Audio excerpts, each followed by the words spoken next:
Eso que tiene ahí, está buenardo. Me lo mueve así, ya siento que ardo. Ese culo tuyo yo te lo recuerdo. Y cuando tú me llamas yo le llego y nunca tardo. Eso que tiene ahí, más está buenardo. Me lo mueve así, ya siento que ardo. Ese culo tuyo yo te lo recuerdo. Y... Sean todos bienvenidos a 21 minutos, Naye. esta nueva edición de Historias Innecesarias. ¿Qué tal? ¿Cómo les va? Es muy probable que, como yo, no hayas visto este caso en la televisión en el momento en el que estaba ocurriendo, porque sencillamente no habíamos nacido. Y por eso hoy te voy a hablar sobre el motín de Sierra Chica, el motín más sangriento y extenso de la historia argentina. Desde ya te aviso que si bien no hay ninguna imagen fuerte más que un video filmado desde lejos, el relato es impresionante en sí, así que si sos una persona sensible, nada, por las dudas, estás advertido. Empecemos. 30 de marzo de 1996. Todo transcurría normalmente en el penal de máxima seguridad de Sierra Chica, en Olavarría, Buenos Aires. Este penal, o mejor dicho, esta fortaleza, fue construida en 1881 por orden del presidente Julio Argentino Roca, ya que lo iban a utilizar como un fuerte militar para avanzar en la campaña del desierto. Es un penal panóptico, un sistema creado por Jeremy Bentham en 1791 que prácticamente significa que un solo guardia puede observar a todos los presos sin que ellos lo vean. Eso sirve para que los presos crean que son observados todo el tiempo. Meses atrás, en varias cárceles del país, los presos pedían por mejoras. Las condiciones de la mayoría de las cárceles en Argentina no se destacaban, ni se destacan actualmente, por ser las más higiénicas y ejemplares. Además, había mucha superpoblación en los penales, por lo que los traslados eran constantes. Diariamente había denuncias hacia los jefes y policías por abuso de autoridad y crueldad, y se pedían cambios de condiciones en el régimen de visitas. Esas quejas y protestas cambiaron pocas cosas, y en parte terminaron desencadenando un evento que iba a quedar en la historia carcelaria argentina. Se acercaba Semana Santa, cosa que significaba que las medidas de seguridad en el penal de Sierra Chica iban a estar mucho más relajadas. Eso hizo que 12 presos intenten fugarse de la cárcel, 12 presos bastante peligrosos que tenían encima de ellos unas condenas bastante graves. Estos presos eran Marcelo Popó Brandán Juárez, uno de los líderes de este grupo de 12. Para esa fecha ya tenía 28 años y llevaba más de una década preso. Había empezado a robar a los 14 y estuvo 2 años en un reformatorio. Antes del intento de fuga, ya había sido condenado a 16 años por reiterados robos. Los otros miembros del grupo eran Miguel Chiquito Acevedo, de 24 años, Jaime Pérez Sosas, de 26 años, que estaba preso desde los 19, Héctor Nanini, que tenía una condena de 9 años y medio, Marcelo Quiroga, que había llegado 3 meses antes de que todo suceda y tenía una condena a 21 años por robos y lesiones. Oscar Sánchez era otro de los miembros, tenía cargos por un sinfín de delitos. Héctor Retamar tenía condena perpetua por un homicidio durante un robo y Marcelo Pérez estaba preso por haber robado un banco. Jorge Pedraza era otro de los líderes, había llegado al penal tan solo unos días antes del intento de fuga. Otro líder era Víctor Barrionuevo, que fue detenido por primera vez a los 18 años. Completaban este grupo de 12 Carlos Macei, que estaba detenido desde hacía 6 meses antes del intento de fuga por un robo, y por último Carlos Ibáñez. Ese 30 de marzo, Marcelo Brandán Juárez entró a la oficina de un empleado administrativo del penal y le pidió permiso para usar el teléfono público, pero al segundo entró otro preso que le mostró un arma a los policías y les exigió que les entreguen las suyas. Otros 4 presos se sumaron y tomaron de rehenes a 7 personas. Intentaron trepar un muro para escapar de la cárcel, mientras otros presos armaban una distracción en la cancha de fútbol del penal, donde estaba el operativo de seguridad más fuerte, pero lo sorprendió el guardia Walter Vivas, que los hizo retroceder con varios tiros, uno de los cuales le pegó en la pierna a uno de los presos. Los presos retrocedieron y se resguardaron en un pabellón junto a los 7 guardias que tenían de rehenes. El director del penal intentó negociar y los presos le dispararon, pero las balas le pasaron a centímetros del cuerpo. Y exactamente en ese momento se daba origen al motín de Sierra Chica, el más sangriento y extenso de la historia criminal argentina. Además, los presos iban a pasar a la historia como los 12 apóstoles, por la cantidad que eran y por la fecha religiosa, Semana Santa. Para ese momento ya tenían como rehenes a los 7 guardias, a un médico y a 3 pastores evangelistas que habían ido de visita ese día. No. Afuera del penal Amigo, imagínate ir de visita y que te terminen agarrando. gente ya se iba amontonando. Familiares, medios de comunicación, policías y la jueza María Mercedes Malere. Pasadas 7 horas desde el inicio. A los que dicen qué país hermoso, Estamos lejos de ser un país ejemplar, ¿no? Pero esto pasa en todos lados. Enfermos hay en todo el mundo. No es que vas a Suiza y no hay gente enferma. De hecho, hay un montón de enfermos en todos lados. Y una cosa más. Estas cosas las compramos fuerte de afuera. Los más psicópatas, los más enfermos, los más retorcidos de mente terminan en una película yankee, siempre. Y ahí bajan la data de que todo el mundo tiene que estar enfermo. Inicio del motín, la jueza y su secretario ingresaron para hablar con los presos e intentar negociar.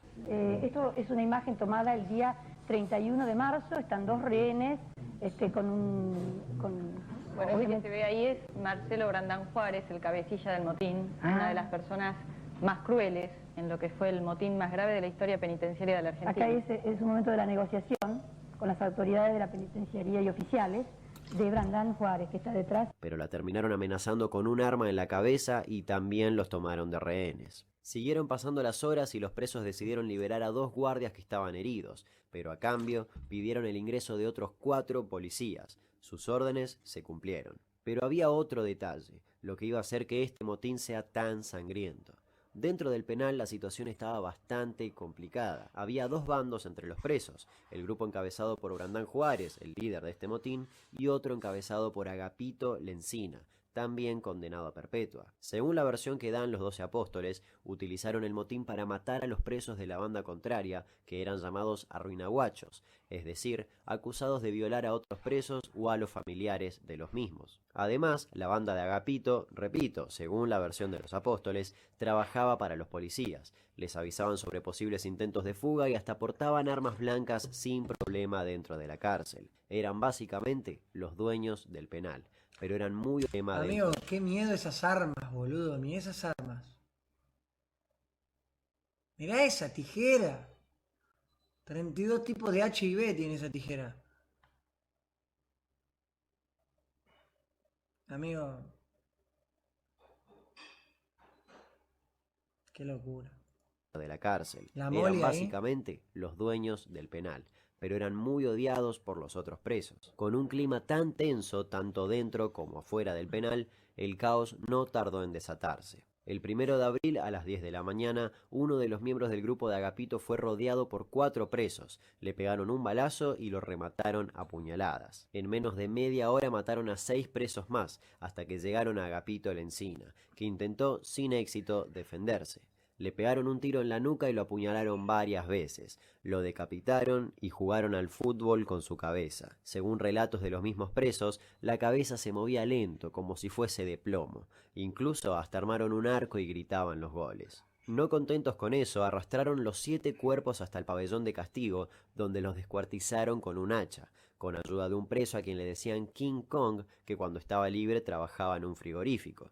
Con la cabeza de otro cadáver simulaban jugar al golf. Buscaron ollas y trasladaron los pedazos de los cuerpos en ellas hasta la panadería del penal. Ahí los incineraron en el horno para eliminar las pruebas y después tomaron una decisión insólita. Hicieron empanadas con la carne de la nalga de uno de los muertos. Acto seguido las pusieron en la ladera. Al otro día se las sirvieron a los guardias y cuando la terminaban de comer les decían: tiene un gusto dulce, ¿viste? Te estás comiendo un chorro. Ahora vas a ser mejor persona. Me enteré que a Gato lo habían matado, dijeron que lo habían hecho en comida. Después sentí un comentario que habían hecho guiso, que le dieron a la población. Interno Acevedo, chiquito Acevedo, que le dicen repartiendo empanadas. Bueno, vienen, los dejaron 2 empanadas ahí, me como una. Después vienen ahí riéndose y dice: ¿comiste la empanada, guacho? Sí, le digo, estaba linda, estaba dulce. Bueno, dice: te comiste un preso. Y se reían ellos, dice: ahora va a ir para adelante, dice: te comiste un rocho. Se cree que 4 de los guardiacárceles fueron víctimas de este canibalismo involuntario. De los 7 cadáveres solo quedaron algunos pequeños huesos y dientes.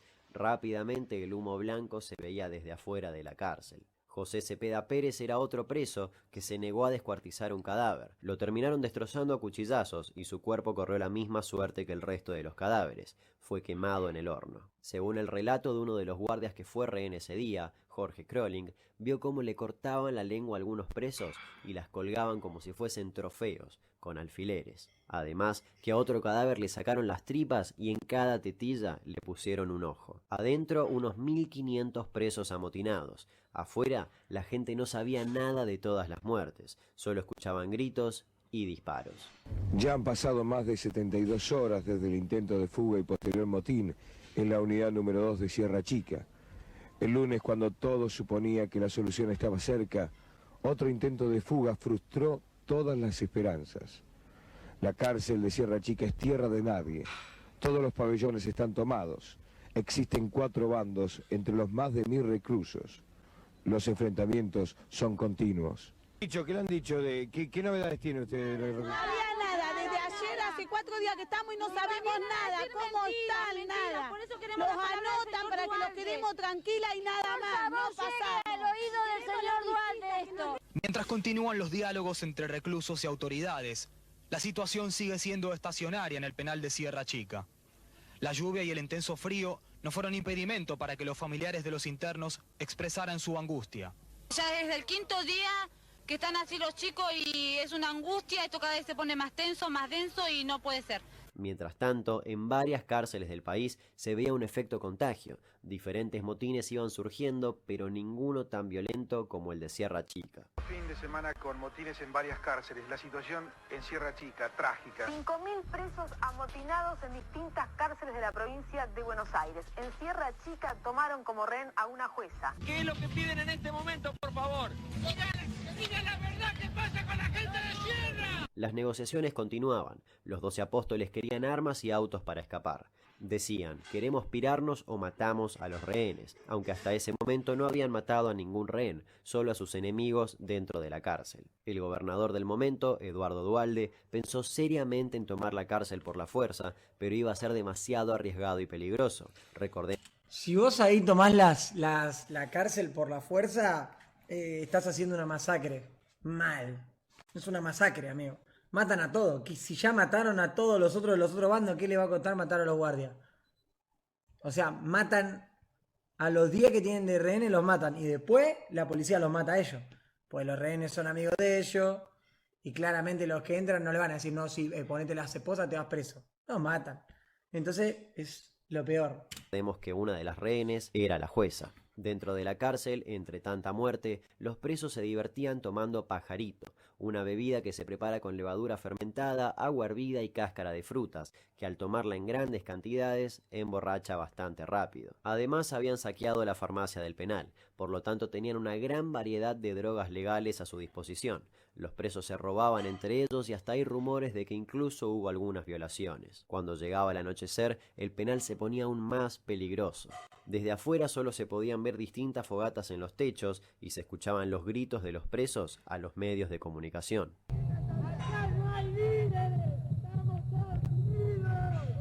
¿Cómo está la jueza? ¡Hay rehenes heridos! ¿Cuántos? Quien también estaba dentro Rica pregunta. Yo soy periodista y hago esa pregunta. Dentro de la cárcel era Carlos Eduardo Robledo Puch, más conocido como el Ángel Negro o el Ángel de la... Se refugió con una Biblia en la capilla del penal junto a todos los presos del pabellón 10, que es el pabellón de diversidad de género, y todos los otros presos de otros pabellones que no querían tener nada que ver con el motín. Se encerraron hasta el último día. Según dicen, no había agua y se mantuvieron con vida tomando su propia orina y alimentándose de algún pedazo de pan que alguien les tiraba desde el otro lado del muro cuando no había presos peligrosos cerca. El jueves 4 de abril, el Jueves Santo, los presos entregaron un petitorio. El gobierno se comprometió a acelerar las causas judiciales y aplicar la... Amigo, yo no sabía que te podías tomar tu orina para sobrevivir. Pero qué locura, man. Ahí se dan cuenta que la peor tortura claramente es eso. ¿Amigo, entienden? Hoy decían pena de muerte para Robledo Puch, pena de muerte para Robledo Puch. El chabón se tuvo que tomar su meo, amigo. Está como muerto en vida. Es peor que morir. la ley conocida como 2x1, que permitía contar dobles los días en prisión después de 2 años sin sentencia. Además, las autoridades les prometieron a los 12 apóstoles que los iban a trasladar a un penal federal, ya que tenían miedo a venganzas de los policías. Los presos informaron que iban a entregar el penal, pero recién el día domingo. Eligieron ese día porque los presos querían que ese sangriento motín sea el más extenso de la historia argentina. Pero había otra razón para extender la entrega de la cárcel. Estaban intentando cavar un túnel para escapar. Según Pedraza, uno de los líderes, habían logrado cavar unos 21 metros de túnel, pero todavía faltaban unos 15 metros, y ya tanto los rehenes como los presos estaban agotados, mental y físicamente. Finalmente llegó el domingo de Pascua. Los policías esperaban a que los rehenes sean liberados, pero Brandán Juárez sorprendió con un último pedido. «Yo no entrego el penal si no me traen a mi vieja», gritó mientras mostraba un arma. Ese pedido volvió a frenar absolutamente todo, ya que la madre de Popó no podía llegar hasta antes de las 20 horas. El operativo corría riesgo y tenía que suspenderse hasta el otro día.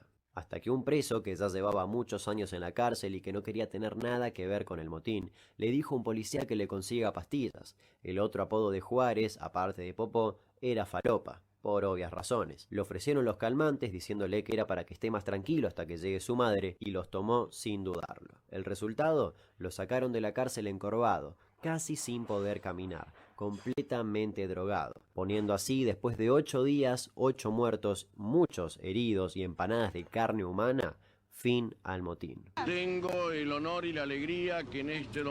¿Qué pelotudo se regaló? Tanto quilombo para regalarse así. ¿Por qué no le ofrecieron pastillas antes al boludo ese?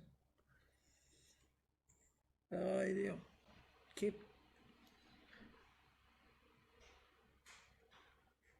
Domingo de Pascua, anunciarles que se ha firmado un acuerdo que vuelve el penal Unidad 2 de Sierra Chica a la normalidad. Estoy aquí por el pedido de los internos para garantizarles los traslados pedidos, la integridad física de todos los comprometidos y la ausencia de todo tipo de represalias como consecuencia de estos acontecimientos.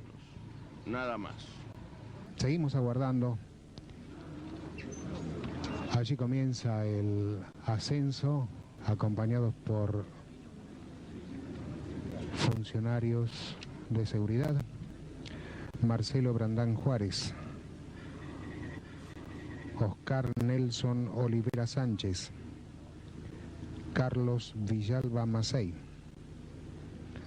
Héctor Cócaro Retamar, Marcelo Villaseco Quiroga y Héctor Galar Zananini, quienes a bordo de esta unidad del servicio penitenciario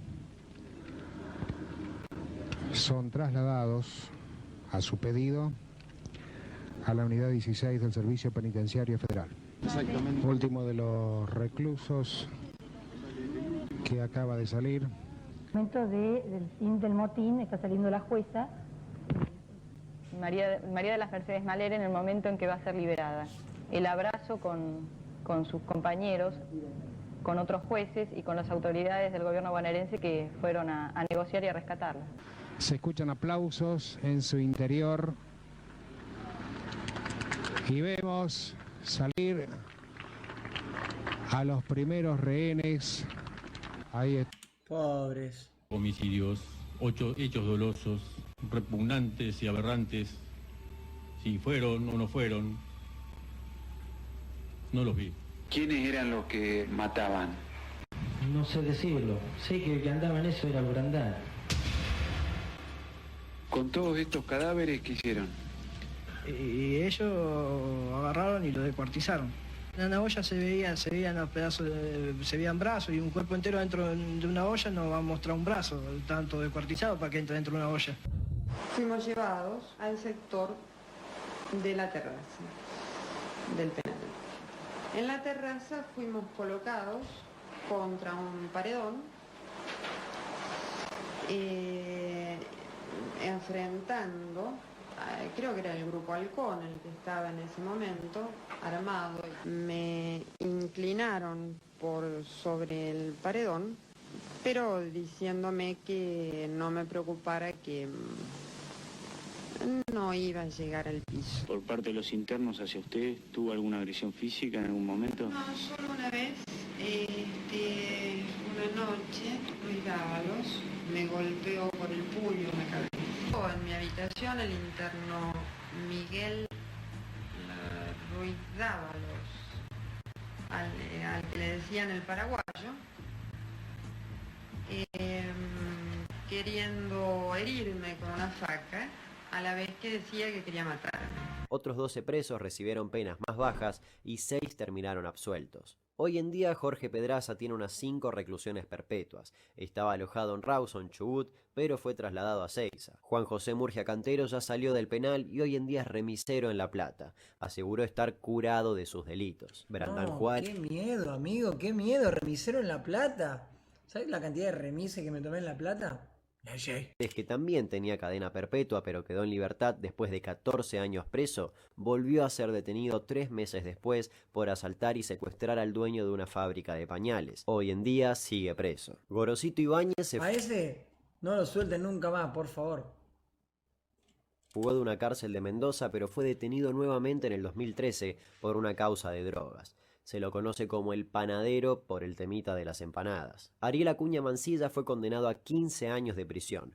También confesó ser uno de los que cocinó las empanadas de carne humana. Recuperó la libertad en mayo del 2015, pero la policía lo encontró armado con un cuchillo y cortándose a él mismo y amenazando con herir a su familia y vecinos. Cuando la policía intentó calmarlo, Acuña los atacó y fue herido de un balazo. Está libre y fue el que más se paseó por canales de televisión. Gustavo Javier Arín fue apodado como el Pelado Maradona por haber jugado al fútbol con la cabeza del Gapo Lencinas. Fue detenido nuevamente acusado de liderar una banda de piratas del asfalto. Miguel Chiquito Acevedo Barrio Nuevo también había sido condenado a perpetua, pero falleció en abril del 2007 tras agonizar 8 días después de haber sido herido con facas en una pelea entre internos. Y por último, Rubén Darío Canto Ramírez también fue condenado por el motín, pero murió de 5 tiros en 2013. Se lo conocía como el apóstol arrepentido y se cree que lo asaltaron. Era cartonero y había intentado cambiar su vida. El motín de Sierra Chica inspiró películas y series. En 2014 se estrenó la película Motín de Sierra Chica de Jaime Lozano e incluso hay muchas referencias a este motín en El Marginal 2. Lo más triste de todo es que después de todo este episodio, algunas cosas cambiaron, sí,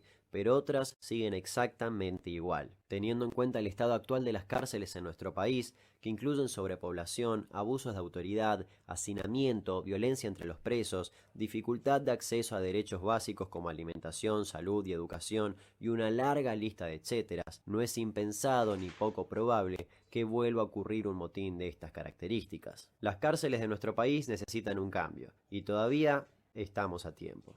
Espero que les haya gustado esta nueva edición de Historias Innecesarias. ¿Nos reencontramos el domingo que viene? Por supuesto que sí. Hasta luego. Si querés recomendarme algún tema para un futuro video, podés hacerlo en los comentarios, que siempre los estoy leyendo a prácticamente todos. O a través de mis otras redes sociales, que son Instagram y Twitter, que con un increíble efecto de producción van a aparecer en algún lugar de la pantalla. Si no lo estás, te invito a suscribirte, que eso a mí me ayuda un montón. Y gracias a todos los que ya están y a todos los que están compartiendo mis videos con sus familiares y conocidos por sus redes sociales, que también me ayuda muchísimo. Hasta luego. Chao, chao.